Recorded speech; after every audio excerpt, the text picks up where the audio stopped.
Хятадын шилдэг өгүүлэлгүүд зохиолч Зумпу улаан шош Тэнгэр бүрхэг цасан ширхэг бужин бударна хаа сайгүй цасан хучлахтай мэл цагаан орчин сэтгэлд дулаан Зянмэ их сургуулийн хашааны тахир замаар жижиг хайрцаг барьж алхна замын хажуугийн хиймэл толгод хуучин янзаараа толгодын цаах нь мөнөөх цэцгийн мандал ангийнх нь аамуугийн ой гэж нэрлдэг агчийн төгөл хിവэр.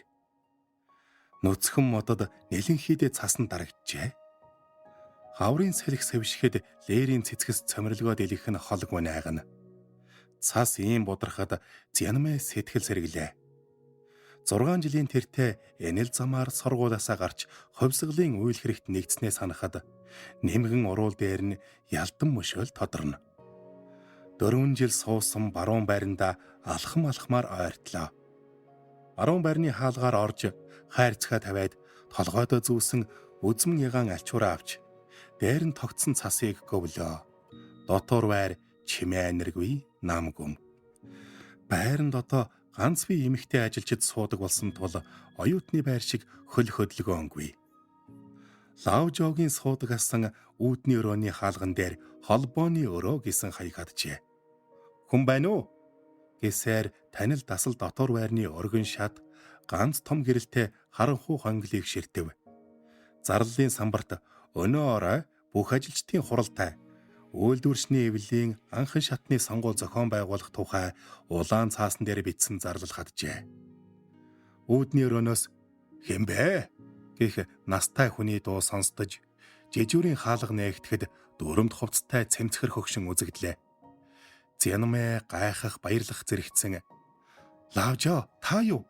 хэмээн дуу алдаад хөгшнийг тэрвэрж "Та эндээ л байгаа мó?" гэхэд хөгшин нүдэндээ итгэж ядан "Зянмэ, чи юу?" гэж хариу дуу алдаад нүдээ нухлан бүсхийг дуруугүй ширтлээ. "Мөн шүү. Уржигдрийн цаад өдөр намын хорооноос шинэ хүн ирнэ. Өрөө бэлдгэж захиргаанаас хэлүүлсэн. Манай сургуулийн төгсөгч гэсэн ч чамайг гэж өөр сансангүй. 6 жилийн өмнө төгссөн ч огт өөрчлөгдөөгүй байна шүү. Одоогийн залуус овор багтай гэдэг нь. Алив өрөөнд чинь оруулж өгье. Оюутан байхдаа сууж байсан өрөөх чинь бэлдсэн. Ингэж таарахтаа яах вэ? Гэсээр бүсгүй хөтлөн шатаар өгсөв. Зянмэ шатны бариулнаас хатхан 6 жилийн өмнөх оюутан ахуй цагаа дурслаа. Нэг орыг гаргаж ойр зуурын тавилга нэмснийгээс тооцвол өрөө нь хിവэр. Аамуугийн төглийн цаадах жижиг нуур цонхоор үзэгдэнэ. Зундаа энэ нуур лянхва цэцгээр өвч бүрхэгддэгсэн. Хананд загалмай цовдлсон Есүсийн баримл тогтоожээ. Загалмай нилээд харалсан аж. "Энд яагаад ийм байдаг вүлээ?" гэж Лаожоогоос асуувал "Уг нь хүмүүсийг монхруулсан ийм юмыг ав гэсэн л дээ. Босод өрөөнийхийг хураасан боловч дараа нь урлагийн бүтээл үлдээ гэж тушаасан. Тэгээд хэдэн өрөөнд үлдээсэн. Яагаад үлдээ гэсэн бол? Энэ өрөөнийхийг үлдээсэн нь ямар учиртай юм болоо?" гэсээр Зянмэг орон дээрээ суухад Лаожа "Ав гихт нь авч амжаагүй болоод л үлдээжихгүй юу?" гэд ширээн дээр базаж тавьсан ачуурыг авч "Өрөөгч нь цэвэрлжчихсэн. Сайхан амраадав. Би бутлсан ус аваад ирье" гэд гарч явв. Зянмэ загалмайд хурч үзэхээр болсон ч шарахтай газар хүрэх гэж байгаа мэт халшран гараа татаж эргэлзнэ. Баруун гараа хүргвэл загалмай хаалганы хавтас шиг хоёр тийш нээгдэн хананд жижиг нүх гарлаа. Нүх рүү хараад "Байж л байна шүү" гэсээр зааны соёон чимэгтэй хар хилэн хайрцаг гаргаж ирэв. Орон дээр сууж хайрцгийг нээвэл цусан улаан хоёр шигтгэхтэй мөнгөн бөгж байх юмсанч. Улаан шигтгэхэ гялалцахгүй ч өнгө сайтай. Олон жил өнгөрсөн ч сэв суусангүй. Энэ бөгжинд ямар их баяр гуниг шингэснийг Зянмэ сайн мэднэ. Бөгжийг авахад өнгөрсөн үе санаанд орж нүдэнд нь нулимс цээлгэнлээ. 8 жилийн өмнө Зянмэ дөнгөж хортой их сургуулийн 2 дугаар курст сурч байлаа. Өөмэн самуунтай 48 он. Сэтгэл хөдлөгөн нулимс урсгаж, ам амьдрал шийтсэн таржил. Урд нь бүсгүйн амьдрал гориг шиг намуухан урсаж байсан нь жилийн дотор оронгороо эргэсэнсэн. Их сургуулийн багш Зянмын аав тушаал дэвссэн болохоор ар гэр нь боломжийн амьдралтай. Аав нь түүнийг тавтай байхад ажилдаа яваад эргэж ирээгүй. Охин наг зэгчинтэй сар суугаад харихад ээж нь нүднээс гартлаа турж ицээд овор сууж аавын ходоодны өрөвслөөр нас барсан гэж хэлж билээ. Зянмэ удалгүй сургуульд дараа нь их сургуульд оров. Дунд сургуульд хэдэн охинтой найзалж сэтгэлээ уудлан ярилцдаг байсан ч их сургуульд ороод өрөөнийхөө охиноос өөр таних хүнгүй ганцаардах болжээ. Өдөртөө хичээлдээ сууж төгөлдөр хур тоглож сурна. Оройдоо номын санд сууна. Хагас сайнд харихад ээж нь хоёр талаар нь часуулаан цэгцүүхэ тарьсан давжооноос бууж охиноо угтах аж. Өдөр хоног энэ мэт ээлжлэн урсна. 48 оны цагаан сарын дараа хичээлийн шинэ улирал эхэллээ. Өнөөдрийг шиг цас бударсан намуун өдөр. Төгөлдөр хуурын хичээлийн танхимаас сая давтсан хөгжмийг аялан гарч ирээд будрах цаасанд сэтгэл сэргэн алхлаа. Цаасанд хужигдсан модод найган бүжиг шиг. Үсээ элбэн авдрын ёроолоос ээжийнхээ гаргаж өгсөн хуучны хавчаарыг дарж үзлээ. Хавчаар хоёр талдаа хар цагаан, голдоо хоёр улаан шигтгээтэй.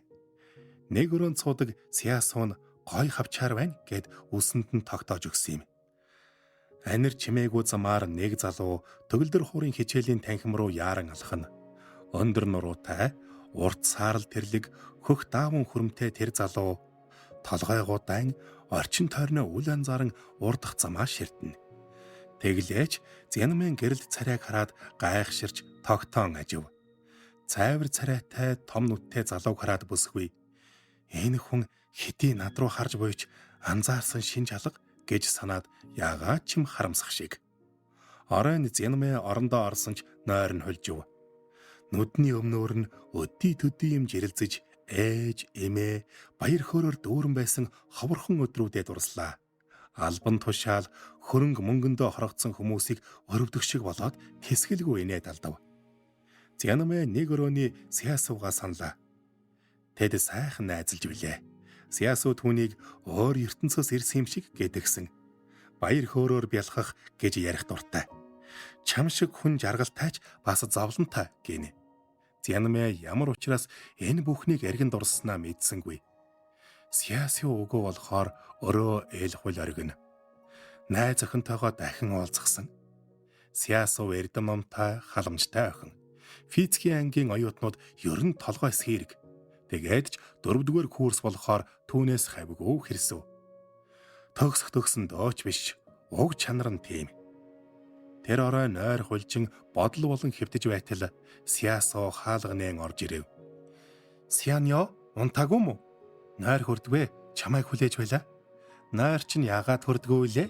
Гэд авчирсан том луванга хэрчиж хэсгийг өгөөд "Мэ, ирчих" гэсэн нь санаанд орно. Сяасууг санаад ээжигээ бодов.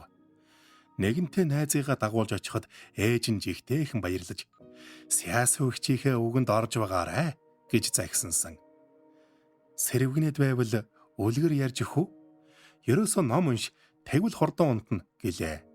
Гарчгал бол Фаншэний түүх хэмээх ном аж. Хоёул уншаад Зянмэ хах өөр ертөнцөд хөл тавив. Тэдгээр номд хятадын ард түмэн зовлон бэрхшээлийг даван туулж амар амгалан элбэг хангалуун амьдралд хүрэх агуу тэмцлийн тухай өгүүлжээ. Зянмэ цүнхээ ингэртээ нааж бодол дарагдав. 20 хүрсэн тэр өдрөө улаан ягаан цэгцүүхэн ард өнгөрөөлөө. Бүсгүй эрх мэдэл эд хөрөнгөнд шунаж явсангүй. Ээж нь заримдаа "Бид бүгд л сайхан амьдрах хэрэгтэй. Бусдад дарлагдах ёсгүй" гэж нулимс тослуулан хэлдэгсэн. Ээжийнх нь "Бид бүгд" гэсэн үг ингэртээ тэрсэн номд нь шингэжээ. Сяасуу, би хаяа хүн ер нь юуны төлөө амьдрдаг юм болоо гэж боддогч хариулж чаддаггүй. Гэтэл чиний өгсөн ном миний нүдийг нээлээ. Чи үүнээс ч илүү ихийг ойлгоно. Чамтай яриад тайвширх юм. Цэхунд дургу хүрээд байсан. Цэхун гинэ хин юм.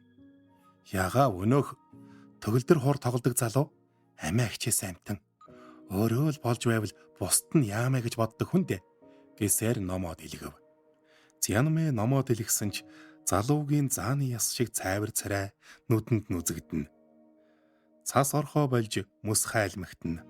Унг алдаж зэгэл саарл болсон хар савхин хөрөм улаан ороолтоо ороогоод хаврын цэнгэг агаар амьсгалахаар салхин гарав. Сясуутай байхад өдөр хоног урсан өнгөрнө. Түүнийг дагаад дуу шүлгийн дугуйланд орж олонтой бужигнан хоршин дуулах дуртай боллоо. Айцын Тянзяны найргийг уншиж өөрөө ч хідэн мөр холбов. Дугуулингийнхэн түүнийг шуухай гэж дуудана. Энчлэн сясуутай додонсож өглөө сэрмэгц суугчээ гэд дуудан сэрэн. Өдөр бүр төгөлдөр хуур тоглож өнөөх ций хунтай тааравч минд мэдж байсангүй.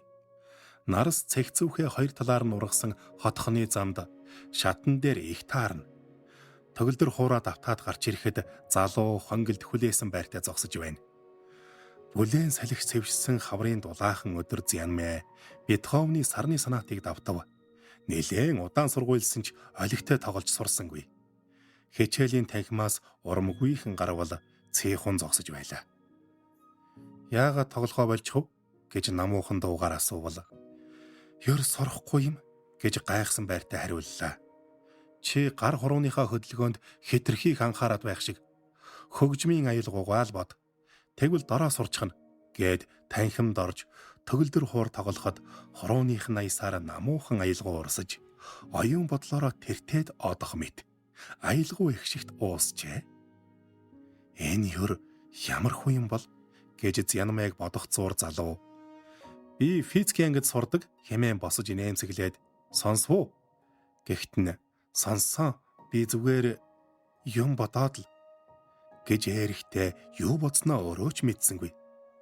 Чамайг байранд чинь хүргээд өхөө гэхэд чи төгөлдөр хор тоглохгүй мó гэж хариу асуув.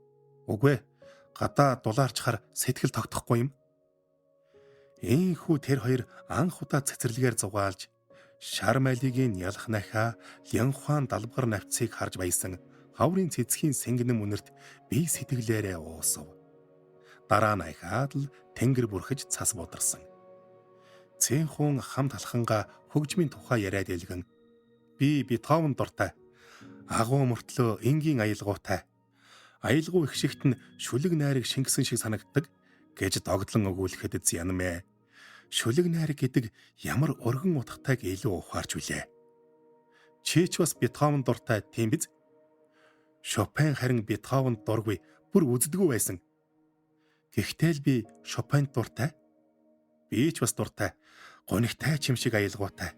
Хүмүүс бид зарим талаараа ижил төстэйч өөр өөрийн онцгой шинжтэй байдаг гэж хэлэхэд залуугийн царайд өнөөхөл үл тоосон байдал цухалзав.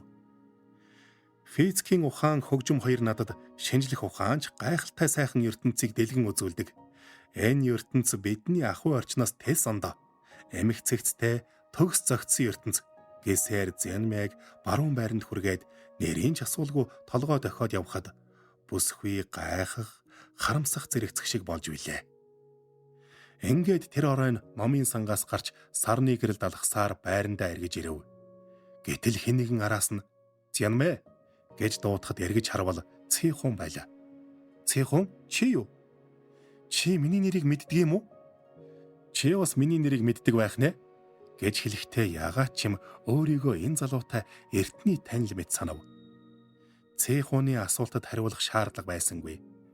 "Мэдлгүй яах вэ?" гэж залууг хэлэхэд бүсгүй дуугарсангүй. Үүнээс хойш бүсгүйг гарч ирэх бүрий дараас нь "Зянмэ" гэж дуудах нь элбэгшиж тэд элдвийн хуучлан зугаалдаг боллоо. Номын сангаас баруун байр хүртэлх зам өдөр хоног өнгөрөх тусам урт цаадж байх шиг. Залуус алхавч байр хүрэхгүй. Зянмэ энэ замыг битгий дуусаасай гэж хүснэ. Сүү Думпо, Ли Шангийн, Китс, Браунингийн тухай ярилцсан. Тэр дундаа хоёул Сүү Думпогийн 10 жил алсарвч сэтгэл зүрх мартахгүй. Түмэн бэрийн цаантай суувч үнэн сэтгэл хамтдаа хэмээх шатад дуртай. 10 жилийн дараа яах вэ гэж эргцүүлэнгээ орон цаг, ахуй орчны талаар ярилцсан. Цэйхун хүн ерөөс эрх чөлөөний төлөө амьд явдаг шиг санагдах юм. Эрхчлөө гэдэг яасан сайхан үг вэ? Ерөөсөө л эрх дураараа байхын нэр шүү дээ. Дуртай зүйлээ хийхин нэр, тийм үү? Номд бол хүн эрдэм мэдлэгтэй болж байж л эрхчлөөтэй болно гэж бичсэн байсан билээ. Гэхдээ эрхчлөөтэй байна гэд дураараа загнаж болохгүй. Ганцаардан шүү дээ. Гэхэд өө чамайг сяасуутай хамт суудгийг чинь мартаж орхиж гэсээр инээмсэглэв. Замын хажуугаар ургасан тэргүүлэх цэцгсийг хараад залуу сэтгэлд дулаахан сайхан харагдаж байна гэв. Ийм хэлсэн нь Зянмэд тунж таалагдаж эрх чөлөөний талаар ахиж ярьсангүй. Төгөлдөр хуурын аялгау үнэхээр сэтгэл татам гайхалтай шүү гэж бодож эргцүүлэнгээ. Цэхунтай зарим талаар огт санал нийлэхгүйгээ ойлгов. Гэлээч энэ тухай ухаж бодохыг хүссэнгүй. Түүнтэй хамт байх дуртай л яа харахгүй үнэн. Хамт байхыг хүсдэг болсон нь эргэлзээгүй юм. Нэгэнтээ Зянмэ ням гарагт дасан сурснараа харьсангүй. Цэхунтай хааны зуны цэцэрлэгээр зугаалахаар болзжээ. Зуны цэцэрлэг хавартаа сэргэж цэцэг навч дэлгэрэн хөл хөдөлгөөн ордог. Хүмүүс өвлийн зузаан хувцаа нэмгэлж зугаалах дуртай. Зянмэ Цэхун хоёр гүнмийн нуурын хөвөөгөр алхахад бүлээн салхи сэвшиж, унжгаруудын нахил зуур мөчөр салхины аясаар намирна. Хавар юм бүхэн амилж сэргдэг тухай ярилцаар юудай гүүрэн дээр гарлаа. Нуурын ус ямар тунгалаг юм бэ? Гэсээр Зянмэ гүүрнээс бууж усанд гараад үрэхээр чулуун шатаар гүүхэд Цэхун гүйцэж очоод болгоомжтой унчхан шүү гэд барьж тогтоов. Дараа нь өсвийн дух руу унтсан үсгийг арагшаа хэлээд би чамайг аварлаа шүү. Тэгэхээр чи одоо минийх гэсэн үг гэхэд Зянмэд бүх юм сарнин алга болж дан ганц тэр хоёр л үлдэх шиг ориглоо мэдрэмж төржээ. Цэхуны энгэрт нүрээ наан эрхлэхэд жаргал гэдг нь энэ л юм байна гэж бодогдсон. Хоёул халуун бүлээн давалгаанд автан уусах мэт санагдаж өөрийн ирэхгүй ансхан чийгтэв. Цэхуныг ойлаа юу гэж асуухад тийм ээ яагаад чим нулим сурсаад байх юм гэвэл залуу өөдөөсөн ширтэж хос хоёрын сүүдэр нэг нэгэндээ уусан усны толин мандал дээр туслаа. Хоёулаа анх цас бударсан өдөр таарлцсан санаж байна уу? Чамайг хараад л энэ бөсгөөтэй хамт байх юм шүү. Хавчаар дээрх энэ хоёр улаан шош шиг үүрд хамт байхсан. Урд сормуус инээмсгэлсэнүүдийг үргэлж харж явах юмсан гэж бодсон. Хэмээн сэтгэлээ альчилэхэд би харин чамайг намайг анзаарсангүй дээ л гэж бодсон шүү гэд нүрээ нуув. Чам шиг гэрэлт инээмсгэлт хүнийг анзаарахгүй өнгөрч болно гэж юу? Хэмээн залуу өгүүлэхэд түүний царай халуун хайраар бялхаж байлаа. Хүний мөр гараагүй урт далан дагаад алхахад хос хоёрын сэтгэл хөөрч Зянмэ нүдэрээ нэмсэглэн Цэхуны өөдөөс ширтээд Цэхун хоёулаа эзгүй аралд амьдрал мөн сайхна хаашаал харна их далайн дунд хоёулахна гэж дуу алдахад сайхан санаа байна. Би ч угаасаа олон хүнд доргүй зожиг хүн гэд бэлхүүсээр нь тэврэв. Зянмын тухайд хайр сэтгэлдээ автан Цэхуны хэлснийг төдий л анзаарсангүй. Гайхс хийгээд өнгөрсөн төдий. Залуугийн нүд рүү эгцлэн ширтвэл гал халуун хайр гэрэлтэгч цаана нь юу н үл мэдэгдэх хүйтэн оч гялс хийх шиг болсонд эрхгүй дагжин чичирлээ. Цэхунж бүсгүй царай хувьс хийхийг анзаарч даарч байна уу? Миний охин хэмээн санаа тавихад олон хүнд дургүйч нь гайхаад гэвэл чиний хайр миний хувьд нандин эрдэнэ. Гэлээч би эзэн хаантай яаж энэ зэрэгцэв гэж Шекспирийн үгээр хариу барив.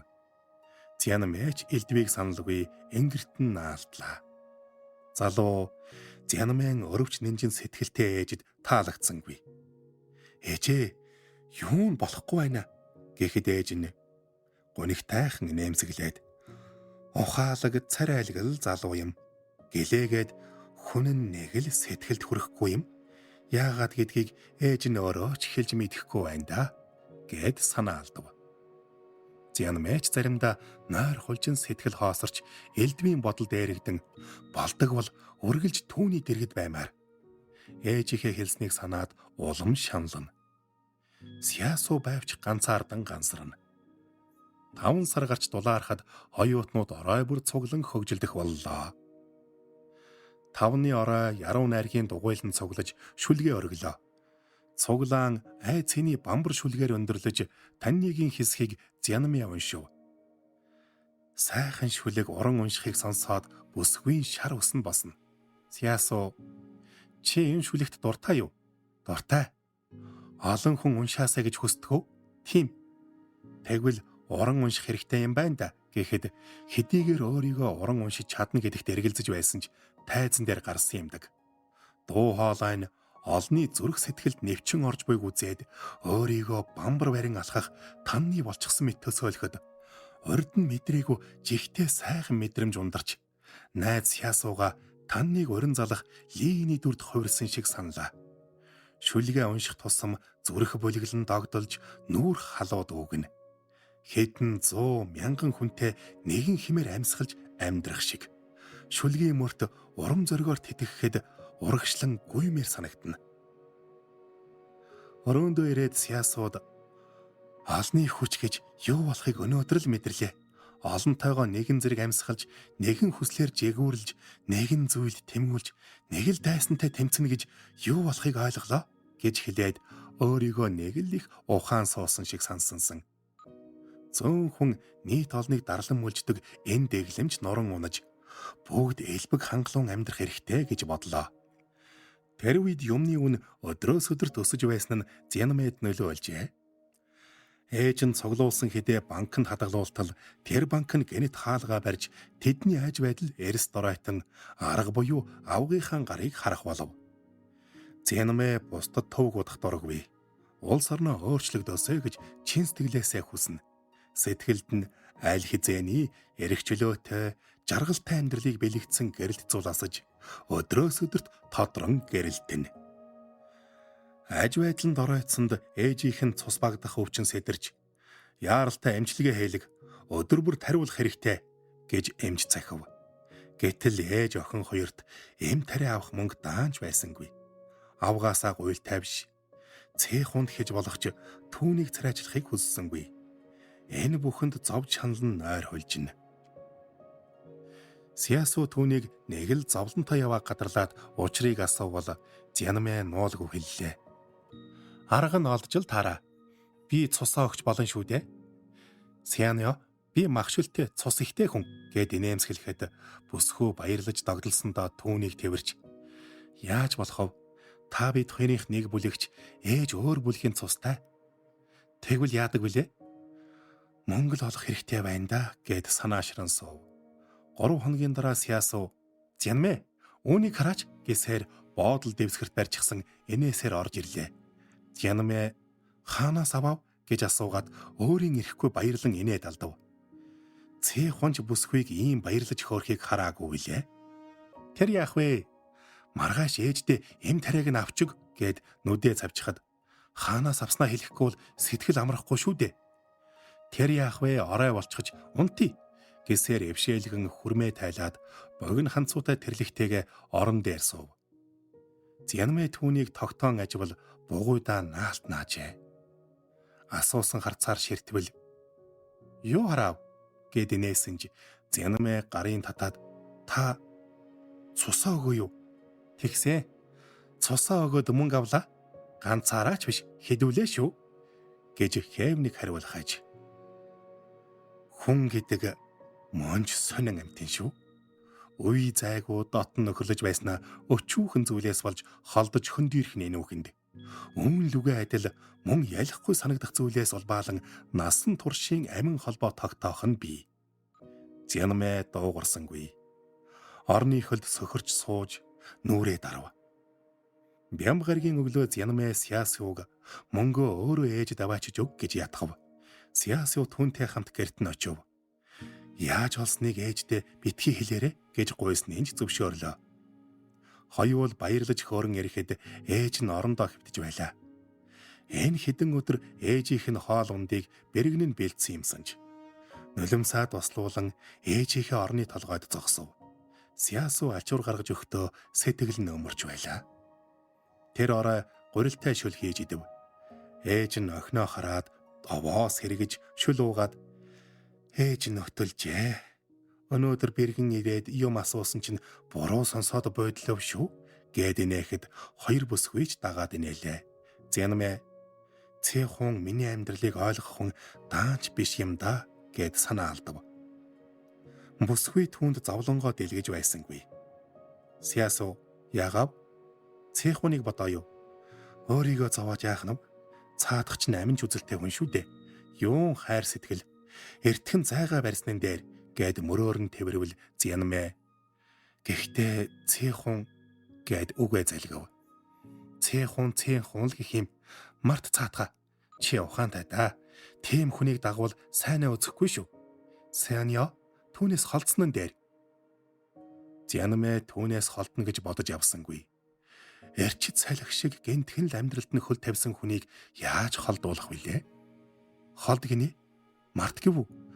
Өгсөн хониол мартах байх та гэж сулхан өгүүлэхэд Сясу муу ярта гэдэг нь эрүүл саруул байж юуных нь өөхөх хатгав харин ч сайхан амьдрах хэрэгтэй гэж урам өгсөн ч өөрөө яагаад ч юм гуниглах ажээ. Зовлон шаналлаа мартан суугчээ яасан бэ гэж асуувал Сясу цонх руу хараад Сянё намайг явсан ч сансандаа хүрэн шүү. Битгийл цэхуныг дагаарай толгой цустах хүн шүү. Явсны дараа гэв та хайчих нүв? Тантай цуг явъя гэд тэрвэл би одохгүй төгсөн шүү дээ.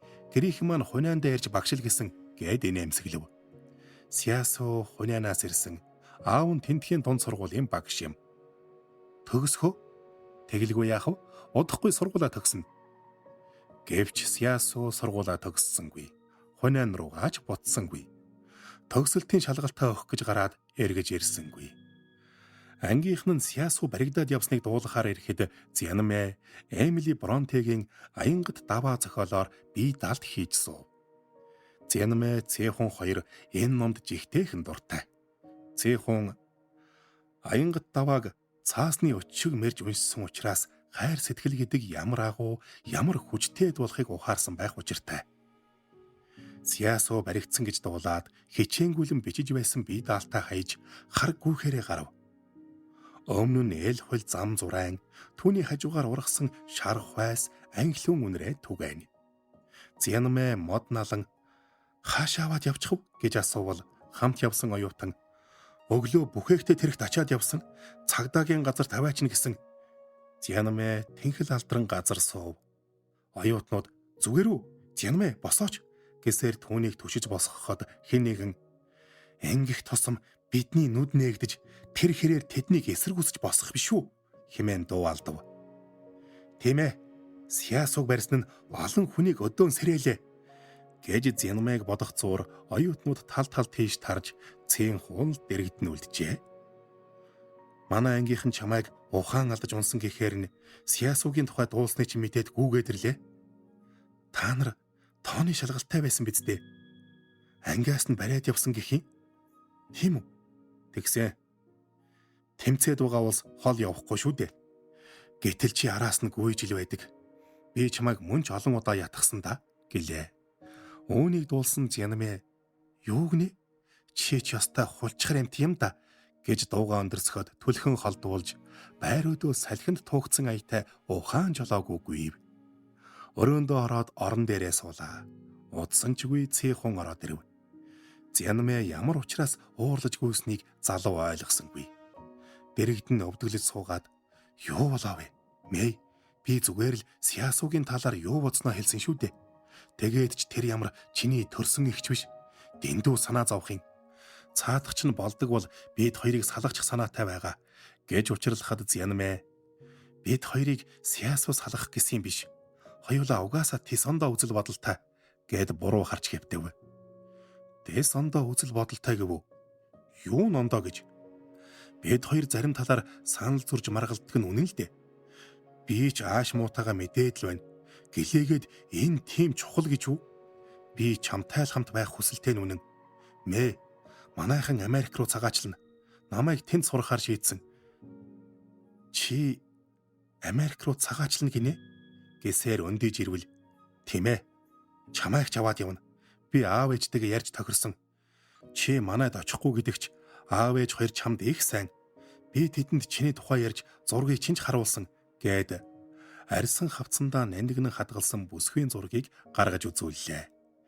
Энэ зургийг цээх хүн бүсгүйн гэрээс сэм авчээ. Зурагт 17 та зянмэ нүдэрээ нэмсэглэн өдөөс ширтэнэ. Чамайг тансаг сайхан яруу найраг сэтгэл булаам аялгуу шиг л сайн сайхан бүсгүй гэж хэлсэн. Цээх хүн шиг эмэгтэй хүнийг магтаж урамшуулдаг хүн ховор. Чи тэгээд явхаар шидэ юу? Чамайгаа аваад явнаа. Мэй, тэнд очиод хамтдаа сурч болно шүү дээ. Биднийг хинч салгаж чадахгүй. Ингэж ярих хэрэггүй. Зянмэ өөрийгөө гарцгүй болсон мэт санаж бачуурна. Сяасууг эргэж ирэхгүй гэж бодохоор айдас хүрнэ. Хагас сайныг хүлээлгүй харьлаа.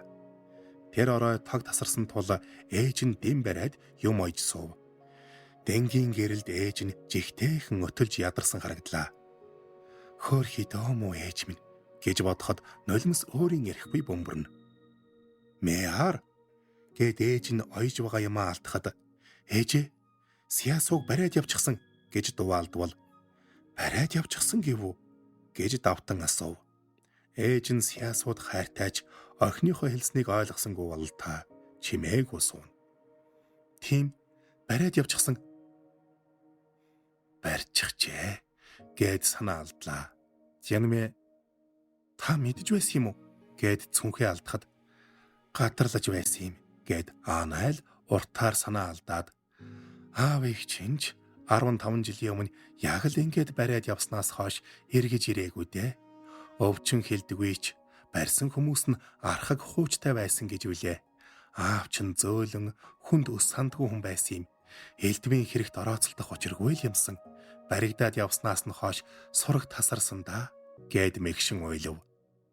Аав нь өвчнөөр өөд болоогүйг Зянмэ тэгтэл мэджээ. Аавын хэлсдүүлснийг дуулаад золтой л хашгирсангүй. Ээжигээ дагаад уйллаа. Ээж нь охиныхоо толгойг илэн нулимсаа урсгана. Аав нь өөд болсноос хойш ээж нь байсхийгээд л нулимс унагадаг болсон ч энэ өдрийг шиг мэгшин уйлж байсангүй. Өдий хүртэл охиноо гэсэндээ өөрийгөө барьсаар иржээ.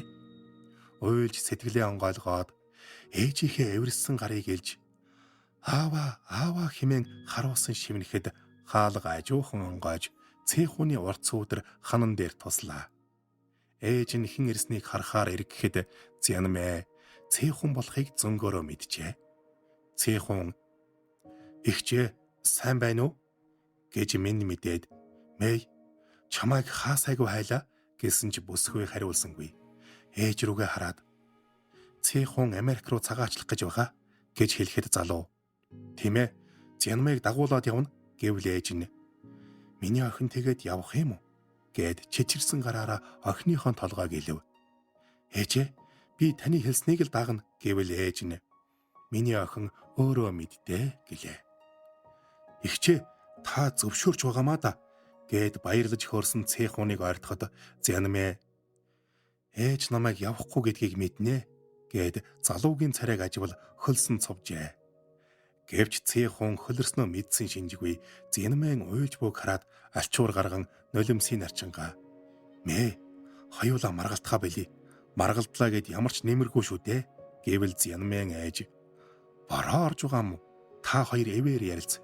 Охин минь аавыг аал битгий мартаарай" гэхэд цэхүүн "Бороо орсныг анзаарсангүй" гэд ээжийн гарч явсныг ч харлагүй бүсгүйг ширтсээр байлаа. Зянмэч залуугийн өөдөөс ширтээд "Би явж чадахгүй.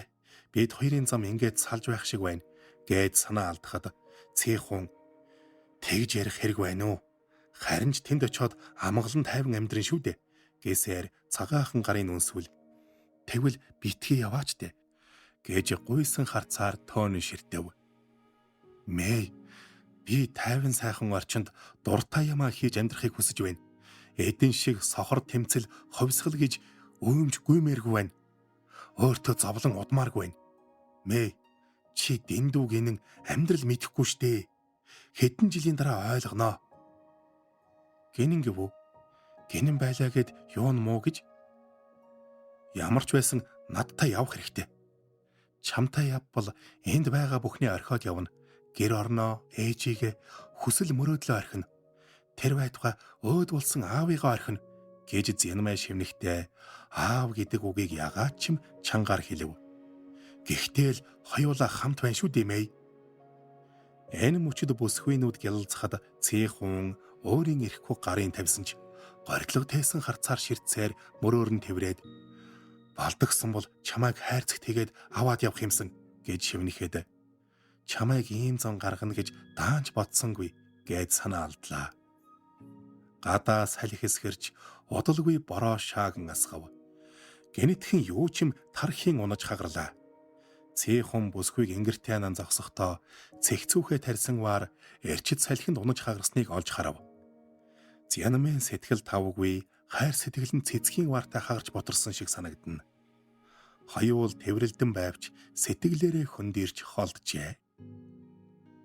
Тэр жилийн 10 сард зүүн хойд нутаг даяар уймж чөлөөлөх армийнхан тосхон суурныг ээлж дараалан чөлөөлсөөр хэд хэдэн том хотод хяналтаа тогтоов.